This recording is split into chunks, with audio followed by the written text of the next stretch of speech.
기쁨에게 오신 모든 분들을 주님의 이름으로 환영합니다. 이 시간 우리 조용히 기도하시면서 하나님 앞으로 나아가겠습니다. 이스라엘의 왕인 여호와, 이스라엘의 구원자인 만군의 여호와가 이같이 말하노라. 나는 처음이요 나는 마지막이라. 나 외에는 다른 신이 없느니라. 하나님은 영이시니 예배하는 자가 영과 진리로 예배할지니라. 만왕의 왕이 되시는 하나님, 온 땅에 주님의 영광이 가득한 이날 베풀어 주시는 총을 사모하며 주님의 백성들이 왕이신 하나님께 찬양과 경배를 드리기 위하여 모였습니다. 한결같은 사랑으로 우리의 발걸음을 인도해 주신 은혜에 감사드립니다. 위기의 순간에 지켜주셨고 병탄할 때 찬송을 주셨으며 날마다 신앙이 흔들리지 않도록 눈동자처럼 보하여 주시니 감사합니다. 앞으로도 계속해서 우리의 왕이 되셔서 영원토록 다스리시며 지키시며 인도하여 주옵소서. 예수님의 이름으로 기도드립니다. 아멘. 성부 성자와 성령 영원히 영광 받으옵소서.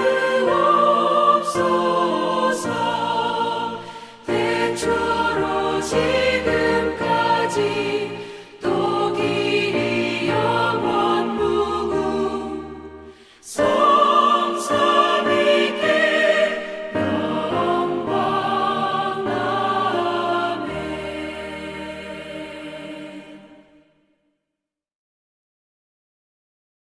사도신경으로 우리의 신앙 함께 고백하겠습니다. 나는 전능하신 아버지 하나님, 천지의 창조주를 믿습니다. 나는 그의 유일하신 아들, 우리 주 예수 그리스도를 믿습니다. 그는 성령으로 잉태되어 동정녀 마리에게서 나시고 본디어 빌라도의 고난을 받아 십자가에 못 박혀 죽으시고 장사된 지 사흘 만에 죽은 자 가운데서 다시 살아나셨으며 하늘에 오르시어 전능하신 아버지 하나님 우편에 앉아 계시다가 거기로부터 살아있는 자와 죽은 자를 심판하러 오십니다. 나는 성령을 믿으며 거룩한 공교회와 성도의 교제와 죄를 용서받는 것과 몸의 부활과 영생을 믿습니다. 아멘.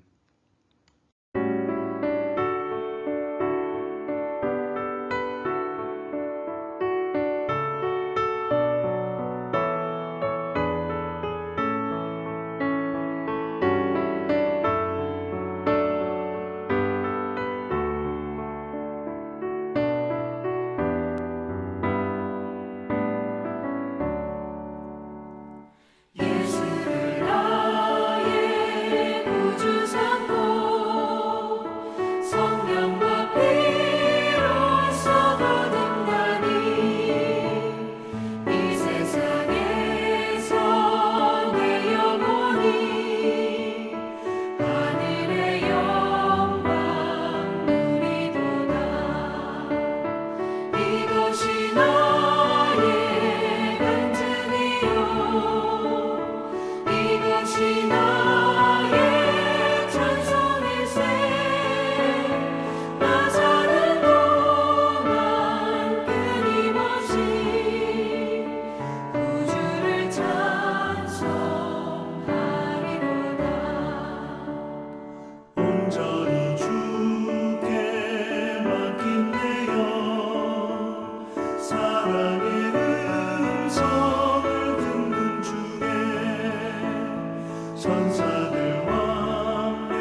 오늘 함께 나눌 말씀은 잠언 15장 13절로 18절 말씀입니다.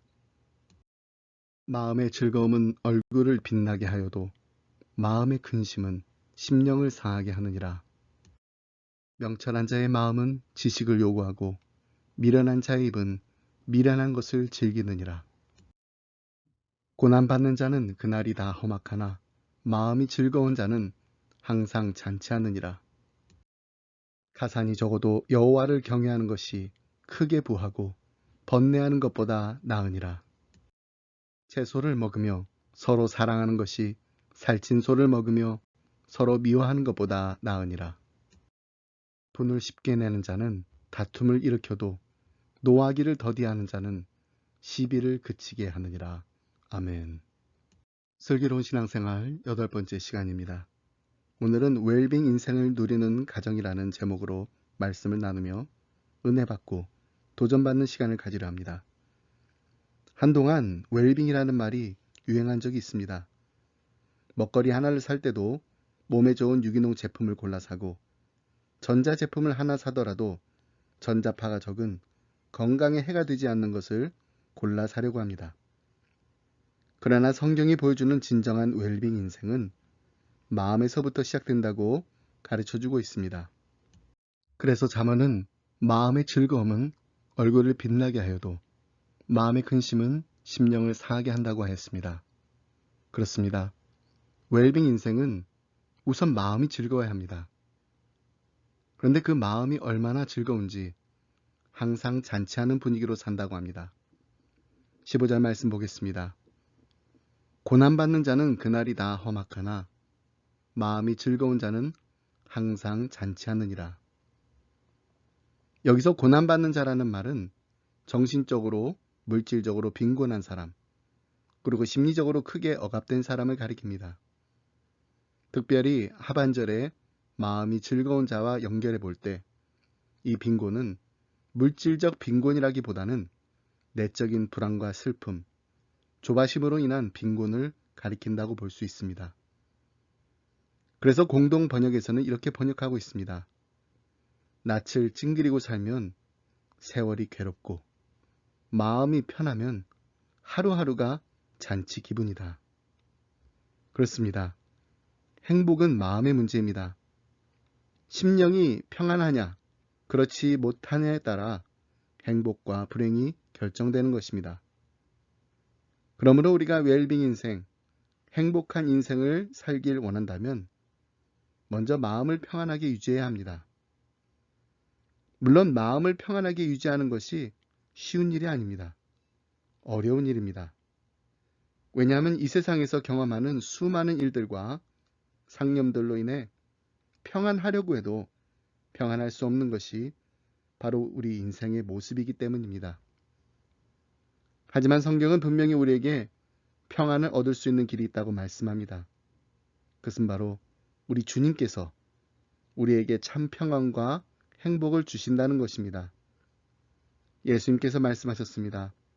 요한복음 14장 27절 평안을 너희에게 끼치노니 곧 나의 평안을 너희에게 주노라. 내가 너희에게 주는 것은 세상이 주는 것과 같지 아니하리라. 너희는 마음에 근심하지도 말고 두려워하지도 말라. 오직 주님만이 주실 수 있는 참 평안, 세상은 알지도 못하고 주지도 못하는 참 평안을 우리에게 주시겠다고 예수님께서는 분명히 약속하셨습니다. 오늘 우리가 함께 부른 찬송가 288장 가사처럼 예수로 나의 구주 삼고 성령과 피로써 거듭나니 이 세상에서 내 영혼이 하늘의 영광 누리도다. 온전히 주께 맡긴 내 영, 사랑의 음성을 듣는 중에 천사들 왕래하는 것과 하늘의 영광 보리로다. 주 안의 기쁨 누림으로 마음의 풍랑이 잔잔하니 세상과 나는 간 곳 없고 구속한 주만 보이도다. 이것이 나의 간증이요 이것이 나의 찬송일세. 나 사는 동안 끊임없이 구주를 찬송하리로다. 이 간증과 찬양이 끊이지 않는 주님 안에서만 누릴 수 있는 참 기쁨과 평안이 우리 기쁨의 가정에 풍성히 흘러넘치길 주님의 이름으로 축복합니다. 자, 그렇다면 웰빙 인생을 누리는 가정의 모습은 어떠한지 함께 살펴보도록 하겠습니다. 첫 번째, 웰빙 인생을 누리는 가정에는 사랑을 담기에 힘쓰는 패밀리 빌더들이 있습니다. 사람은 밥을 먹어야 살 수 있습니다. 그러나 밥만 먹고 산다면 동물과 다를 바가 없습니다. 사람은 마음에 사랑을 채울 때 영육이 건강하게 자랍니다. 사랑을 하면 예뻐진다는 말이 있습니다. 이는 과학적으로도 입증된 사실입니다. 사랑하는 대상을 생각만 해도 엔돌핀이 나오기 때문입니다. 17절 말씀 보시면 여간 채소를 먹으며 서로 사랑하는 것이 살찐 소를 먹으며 서로 미워하는 것보다 나으니라고 했습니다. 행복은 물질에 많고 적음에 있지 않고 마음에 사랑이 담겨 있느냐 거기에 달려 있습니다. 성경이 기록될 당시 살찐 소를 먹는다는 것은 왕족과 귀족과 부자들에게 해당되는 이야기였습니다. 우리나라의 경우만 보더라도 40여 년 전만 해도 소고기를 마음껏 먹는다는 것은 상상도 못할 일이었습니다. 그래서 본문은 매일 고기를 먹는 왕족이라도 사랑이 없으면 그 삶은 불행하다라는 말씀입니다. 그러나 비록 가산이 적어서 매일 채소만 먹고 지낼지라도 하나님을 사랑하고 가족을 위하는 따뜻한 마음이 있으면 그 가정에는 진정한 기쁨이 있고 그곳이 바로 작은 천국이 될 수 있다는 말씀입니다. 사랑을 담아야 할 마음에 미움을 가득 담고 있다면 이것이 바로 비극입니다. 사랑해야 할 아내, 사랑해야 할 남편을, 사랑해야 할 자식을 미워하고 있지는 않습니까? 미움은 웰빙 인생의 독약입니다. 아무리 건강에 좋다는 음식을 먹고 기름지고 살진 고기를 배불리 먹는다고 해도 누군가를 증오하며 살면 몸과 마음에 병이 들게 되어 있습니다. 사랑을 담아야 할 마음을 돈을 담는 자루로 만들고 있지는 않습니까? 돈은 날개를 달고 있습니다. 그렇기에 돈을 담는 마음은 언제나 허전하고 불안할 수밖에 없습니다. 종교개혁가 칼빈이 물질에 대해서 이렇게 말했습니다. 인간의 마음 깊은 곳에는 거룩한 공간이 있는데 이곳에는 하나님 외에는 다른 것이 들어올 수 없다. 하나님이 마음의 중심에서 쫓겨나면 물질이 그곳으로 들어온다. 마음을 물질이 점령하게 되면 하나님이 더 이상 우리 마음의 주인이 아니시므로 본질적으로 마음의 평화를 누릴 수 없고 마음속에는 항상 더 소유하려는 타락한 인간의 욕심이 뿌리를 내리게 된다. 이런 사람의 유일한 희망은 더 많이 소유하는 데 있다. 이것을 탐욕이라고 부른다. 탐욕이 마음을 지배하고 있는 곳에서는 하나님의 권위가 사라진다. 최근 한국 사람들이 가장 많이 느끼는 감정이 모멸감이라는 조사 결과가 있습니다. 모멸감이란 내 가치가 상대에 의해 무시되고 박탈당할 때 느끼는 슬픈 감정입니다. 그래서 모멸감이란 책을 쓴 김찬호 교수는 한국 사회에 대해 이런 표현을 합니다.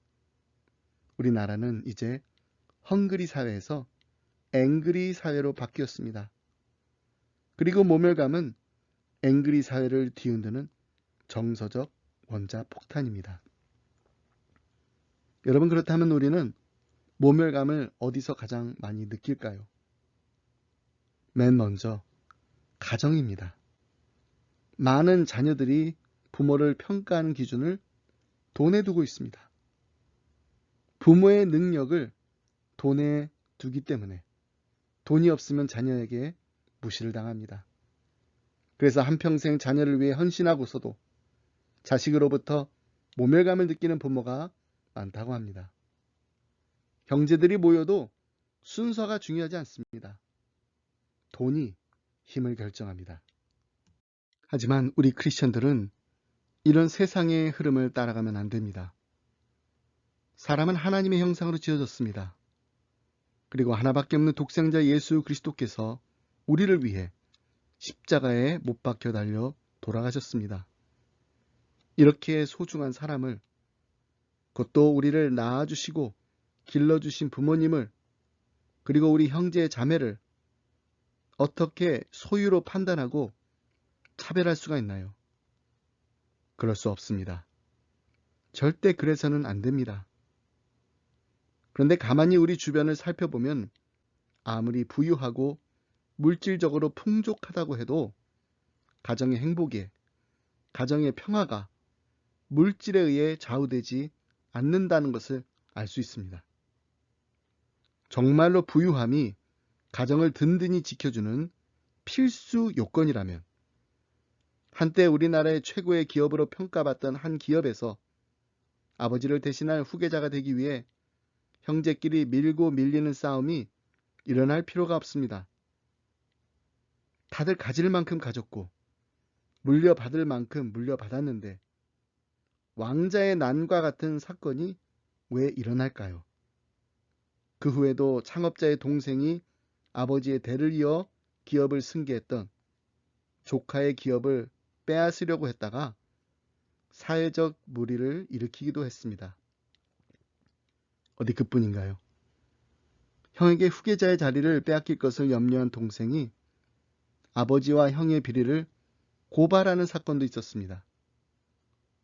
여러분, 새삼 재물이 가정의 행복을 가져다 주는 것이 아니라는 원론적인 이야기를 하지 않는다 하더라도 이들의 인생은 그야말로 너무 비참하고 천박하며 부끄럽기 그지없는 웰빙 인생이 아니라 일빙 인생, 마음이 병들고 아픈 인생인 것입니다. 가진 것이 많다고 해서 다 행복한 인생이 아닙니다. 오늘 16절 말씀에도 가산이 적어도 여호와를 경외하는 것이 크게 부하고 번뇌하는 것보다 낫다고 했습니다. 이 말씀은 진정한 웰빙 인생은 소유의 많고 적음에 있는 것이 아니라 하나님과 어떤 관계를 가지고 살고 있느냐에 달려있음을 보여주는 것입니다. 하박국 선지자는 비록 무화과 나무가 무성치 못하며 포도나무에 열매가 없으며 감람나무에 소출이 없으며 우리의 양이 없으며 외양간에 소가 없을지라도 나는 여호와를 인하여 즐거워하며 나의 구원의 하나님을 인하여 기뻐하리라고 고백하였습니다. 그러므로 먼저 하나님을 사랑하시기 바랍니다. 그리고 우리 이웃을 사랑하시기 바랍니다. 가장 가까운 이웃은 우리 가족과 우리 믿음의 형제 자매들입니다. 사랑은 웰빙 인생의 필수 요소입니다. 좋은 음식을 먹고 좋은 집에서 사는 것보다 더 중요한 것이 바로 서로 사랑하면서 사는 것입니다. 성경은 사랑 안에 두려움이 없고 온전한 사랑이 두려움을 내어 쫓는다고 했습니다. 사람이 두려움과 공포, 모멸감과 탐욕에 시달리게 되면 몸과 마음의 병이 들 가능성이 높아집니다. 그러나 사랑은 두려움을 몰아내고 사람의 마음과 몸의 질병을 치료할 수 있습니다. 누군가를 진정으로 사랑할 수 있고 또 누군가를 진정으로 사랑받을 수 있다면 그 인생은 정말로 복되고 행복한 인생인 것입니다. 그러므로 우리는 우리의 마음에, 우리의 가정에, 그리고 우리가 머무는 자리자리마다 사랑을 채워야 합니다. 사랑을 가득 담아야 합니다. 그리고 사랑을 풍성히 나누기에 힘써야 합니다. 누군가를 진심으로 아끼고 사랑하는 것이 진정한 웰빙 인생의 시작입니다. 두 번째로 웰빙 인생을 누리는 가정에는 감정을 잘 조절하는 피스메이커들이 있습니다. 예를 들어 마음을 상하게 하는 분노의 감정을 그냥 방치하면 영적인 삶뿐만 아니라 육체의 건강에도 심각한 위협이 될 수 있습니다. 18절 말씀을 보니 분을 쉽게 내는 자는 다툼을 일으켜도 노하기를 더디하는 자는 시비를 그치게 한다고 했습니다. 다툼은 웰빙 인생의 장애물이고 큰 적입니다. 다툼이 웰빙 인생을 무너뜨릴 수 있습니다. 그래서 노를 품는 자와 사귀지 말라고 했습니다. 분노하는 사람과 가까이 하다 보면 쉽게 분노하는 사람이 되고 우리도 모르는 사이에 우리의 영혼을 올무에 빠지게 하고 우리가 맺고 있는 관계들을 무너뜨리게 할 수 있는 것입니다. 19세기 한 설교가가 이런 말을 했습니다. 화가 날 때는 열심히 이야기를 하십시오. 그러면 당신은 평생을 두고 후회할 멋진 명연설을 하게 될 것입니다. 제가 휴스턴에 오기 전의 일입니다. 땡스기빙을 몇 주 앞두고 저희 아버님께 이런 명연설을 드린 적이 있습니다. 오랜만에 안부 전화를 드렸는데 하도 답답한 말씀하시기에 아들로서 한 소리 했다가 아버님이 너무 속상하셔서 전화를 끊어버리신 적이 있으십니다. 저희 아버님이 이런 말씀하셨어요. 아버지께서 갑자기 뜬금도 없이 알라스카로 가시겠다고 합니다. 거기 가면 연금도 더 많이 나오고 살기 좋다고. 제가 뭐라고 명연설을 했을까요? 아버지 그건 말도 안 됩니다. 거기가 얼마나 추운데 친구분들도 없으시고 교회는 또 어떻게 하시고 좋을 게 하나도 없다는 아들의 명연설에 아버님께서 감동하셨는지 그만 전화를 끊어버리셨습니다. 제가 너무나도 속상해서 나중에 아내에게 말했다가 아내로부터 또 한 방 먹었습니다. 당신 상담 목사 맞아요. 아버님이 정말로 알라스카에 가고 싶어서 그러는 게 아니잖아요. 외로우시니까 괜히 하시는 말씀 아니냐고. 듣고 보니 아내의 말이 맞습니다.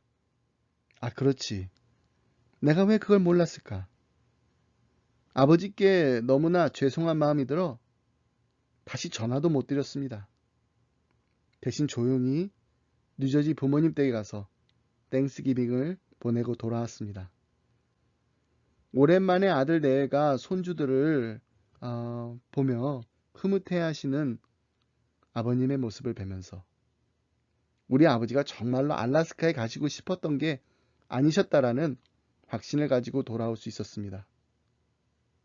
제가 조금만 더 깊이 생각을 했어도 조금만 더 아버님의 마음을 이해하려고 아버님의 이야기를 들어드렸다면 더 좋았을 텐데 말입니다.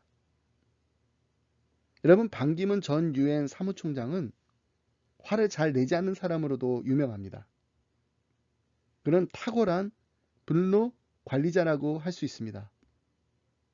한 번은 인생 철학을 묻는 질문에 이렇게 대답했다고 합니다. 저는 늘 나 자신보다 상대방의 입장에서 배려하고 이해하고 존중하려 합니다. 상대의 입장에서 바라보라. 이것이 바로 분노 관리의 핵심입니다. 그런데 자신의 감정을 잘 조절할 줄 안다는 것이 단지 분노의 감정만을 잘 삭힐 줄 아는 것에 그치는 것이 아니라 적극적으로 평화를 만들어 나가는데 힘쓰는 것을 말합니다. 평화를 만드는 자는 하나님을 닮아가는 자녀의 본 모습입니다. 예수님께서 제자들에게 팔복을 가르치시면서 화평케 하는 자는 복이 있나니 저희가 하나님의 아들이라 일컬음을 받을 것이며 라고 말씀하셨습니다. 예수님은 이 말씀대로 사신 분입니다. 예수님은 이 세상을 화평케 하려고 오신 하나님의 아들이셨습니다. 예수님은 화평케 하는 하나님의 아들이 되기 위하여 우리를 위해 십자가에 달려 돌아가셨습니다.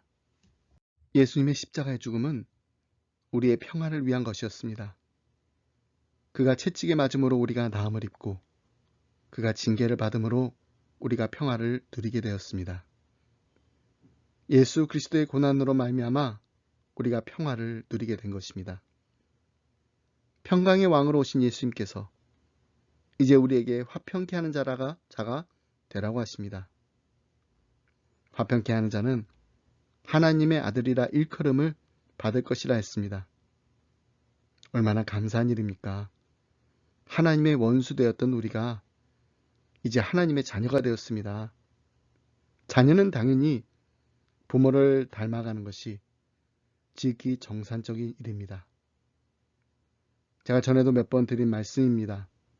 하나님께서 저희 가정에 새 아이를 선물로 주셨습니다. 그 중에서 저희 막내가 저를 가장 많이 닮았습니다.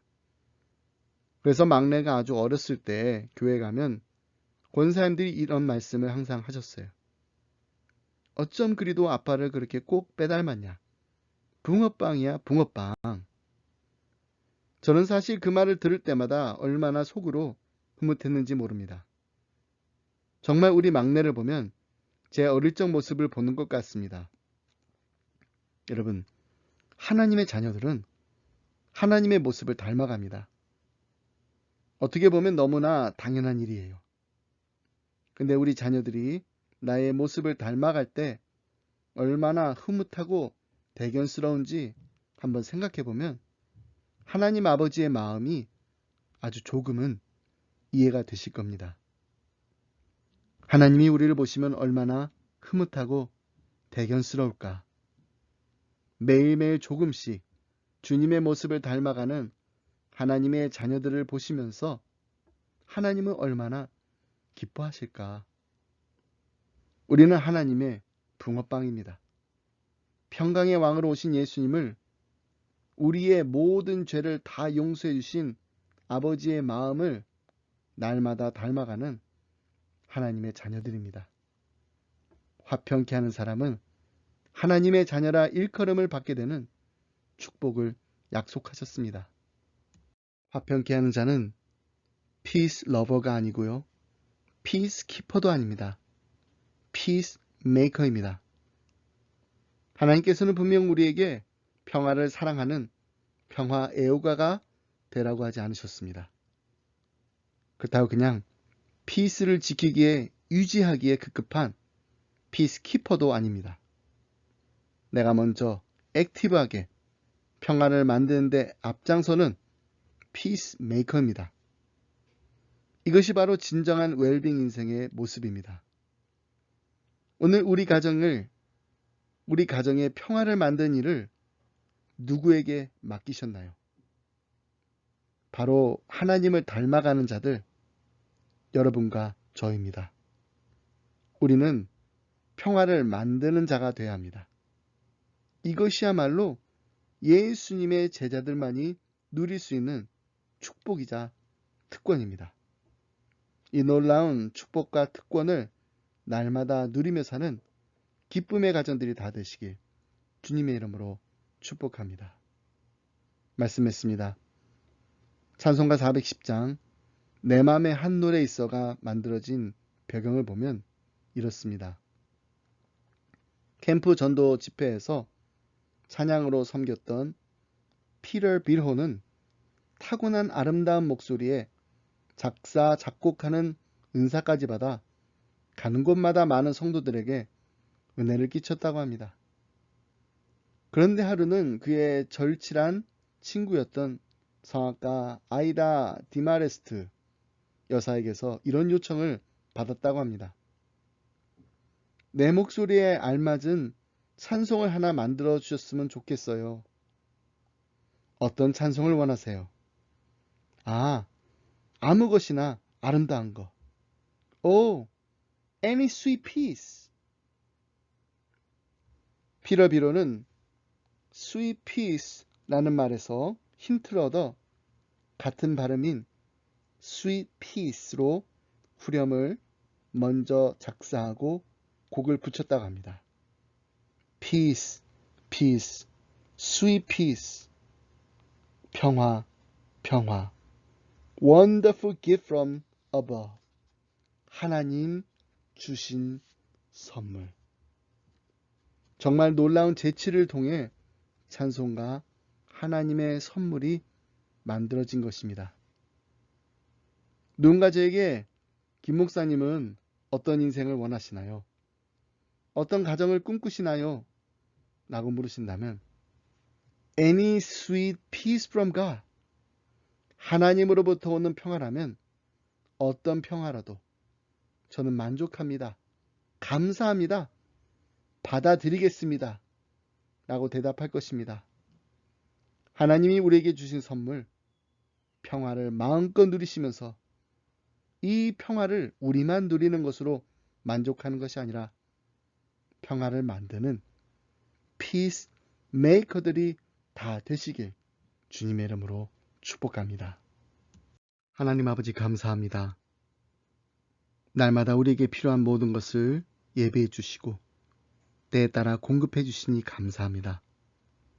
여호와 샬롬, 평강의 하나님이 우리의 마음에, 우리의 가정에, 우리 기쁨의 교회에 세상이 주지도 못하고 세상이 알 수도 없는 오직 하나님만이 주실 수 있는 참 평안을 부어주시옵소서. 우리의 마음에 하나님의 사랑으로 가득 채워주셔서 우리의 이웃들에게 아낌없이 베풀고 나누는 예수님의 참제자들이 되게 하여 주옵소서. 내가 먼저 손 내밀어 용서하고 화해하고 아끼고 돌보고 사랑하는데 힘쓰게 하여 주옵소서. 하나님께서 우리 가정의 패밀리 빌더가 되어주셔서 하나님 보시기에 아름다운 가정, 세상 사람들이 보기에도 부러움을 살만한 행복명가, 은혜명가 이루게 하여 주옵소서. 사랑하는 우리의 자녀들이 날마다 하나님의 마음을 닮아가는 하나님의 귀한 자녀들이 되는 놀라운 축복과 특권을 누리며 이 땅을 살아가게 하여 주옵소서. 이 모든 말씀 예수님의 이름으로 기도합니다. 아멘. 하나님 아버지 감사합니다. 우리 인생의 가을에 아름다운 말을 더 많이 하겠습니다. 생명의 길로 향해 날마다 천국의 소망을 가지고 나아가겠습니다. 그리고 약한 자를 돕고 섬기는 일에 힘쓰겠습니다. 라고 고백하며 다짐할 수 있도록 우리에게 하나님의 말씀으로 깨닫게 하심을 감사드립니다. 힘이 들게 하는 말이 아니라 힘이 나게 하는 경우에 합당한 친절한 말들이 우리의 입안에 가득하게 하여 주옵소서. 주님 다시 만날 그날이 분명히 우리 모두에게 올 것임을 믿고 슬기로운 다섯 처녀와 같이 신랑 되신 예수님을 날마다 기다리며 준비하는 거룩하고 아름다운 신부로서 이 땅을 살아가게 하여 주옵소서. 그리고 우리 주위에 약하고 힘없는 자들을 위해 무엇을 나눌까, 무엇을 베풀까 고민하며 더 많은 것을 나누지 못해 베풀지 못해 안타까워하는 예수님의 참 제자들이 되게 하여 주옵소서. 사랑하는 우리의 자녀들이 주님의 마음을 본받아 풍성히 베풀고 나누는 데 힘쓰는 하나님께 기쁨 드리는 믿음의 자녀들이 되게 하여 주옵소서. 기쁨의 교회가 창립 4주년을 맞아 하나님께 영광 돌리며 하나님의 기쁨이요 하나님의 자랑이 되는 잘했다 충성된 종아 칭찬받는 건강한 공동체, 행복한 공동체가 되게 하여 주옵소서. 감사드리며 이 모든 말씀 예수 그리스도 이름으로 기도드립니다. 아멘.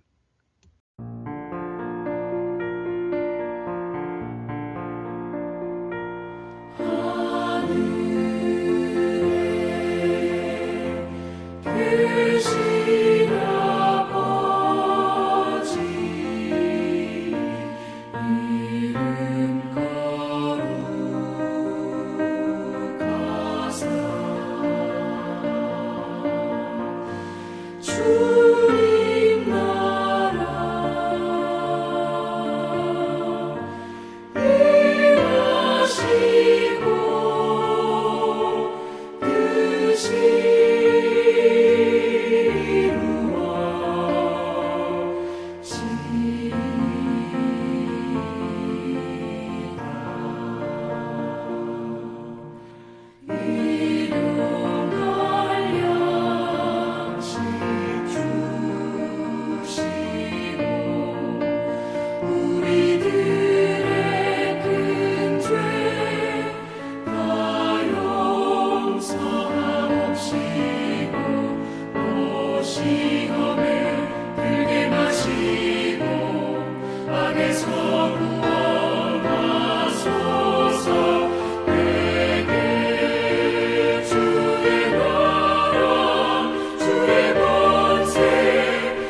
이제는 우리 주 예수 그리스도의 은혜와 하나님 아버지의 그 크신 사랑과 성령님의 감동감화 교통하심이 하나님 우리의 가정을 세워주시옵소서.